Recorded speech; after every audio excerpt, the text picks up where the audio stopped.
Pada suatu waktu di Madinah, setelah salat subuh berjamaah, para sahabat biasa duduk sejenak. Mereka berzikir, berdoa, mengingat Allah bersama Rasulullah. Namun, ada satu sahabat yang selalu berbeda. Abu Dujanah radhiyallahu anhu. Setiap kali salam terakhir selesai diucapkan, ia berdiri, menunduk dan langsung pulang tanpa berkata apapun. Para sahabat bertanya-tanya, kenapa dia tidak duduk berzikir? Apakah dia sombong? Atau mungkin ada urusan dunia yang lebih penting dari zikir pagi bersama Rasulullah? Akhirnya keganjilan ini pun sampai ke telinga Rasulullah. Maka suatu subuh, setelah selesai sholat, Rasulullah memanggilnya. Wahai Abu Dujanah, aku perhatikan engkau selalu langsung pulang setelah sholat. Apa yang membuatmu terburu-buru meninggalkan masjid setiap pagi? Dengan mata yang berkaca-kaca, Abu Dujanah menunduk. Lalu ia menjawab dengan suara gemetar, wahai Rasulullah, aku tidak berniat meninggalkan zikir atau munafik dalam ibadah, tapi aku sangat miskin. Di rumahku ada anak-anak kecil yang kelaparan. Kami tidak punya apa-apa, dan satu-satunya harapan kami hanyalah buah kurma yang jatuh dari pohon tetanggaku yang menjulur ke halaman rumahku. Tapi tetanggaku adalah orang yang pelit dan pemarah.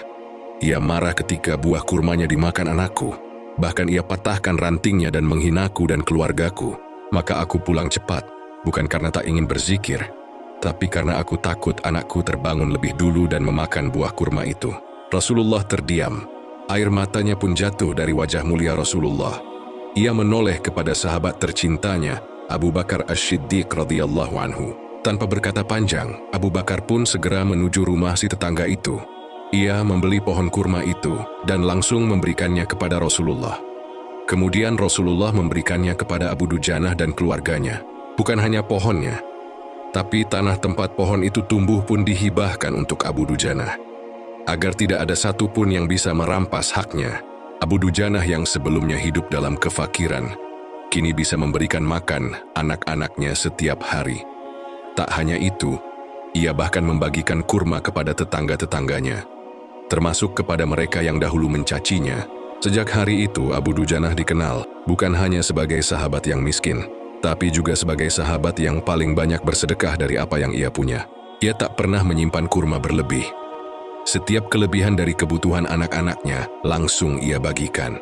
Bahkan, orang-orang miskin mulai mendatangi rumahnya, bukan karena minta, tapi karena tahu di sanalah Allah menurunkan berkah. Suatu hari Umar bin Khattab datang dan bertanya kepadanya, wahai Abu Dujanah, bukankah dahulu engkau tidak punya apa-apa? Abu Dujanah menjawab, benar wahai Umar, tapi sejak aku menyerahkan hatiku sepenuhnya kepada Allah, ia menunjukkan kekuasaannya melalui Rasulullah dan engkau wahai Umar. Pohon kurma itu menjadi saksi sepanjang hidupnya. Ia tetap berdiri, subur, dan menjadi tempat berteduh bagi para musafir. Hingga Abu Dujanah wafat, masyarakat Madinah tak henti menyebut kisahnya sebagai tanda kekuasaan Allah dan kemuliaan sahabat yang sabar. Dan dari peristiwa itulah masyarakat belajar bahwa sabar dan tawakal adalah kunci, bahkan untuk rezeki yang tampak mustahil. Bahwa keajaiban bukan untuk orang besar, tapi untuk hati yang lapang dan ikhlas. Inilah akhlak para sahabat. Miskin, tapi tidak mengeluh. Lapar, tapi tidak mencuri. Dihina, tapi tidak membalas. Abu Dujanah bisa saja melawan pada tetangga itu. Ia adalah salah satu sahabat pemberani yang menjadi perisai Rasulullah ketika perang Uhud. Tapi Abu Dujanah memilih diam dan mengakui kesalahan anaknya karena lebih takut akan murka Allah di akhirat kelak.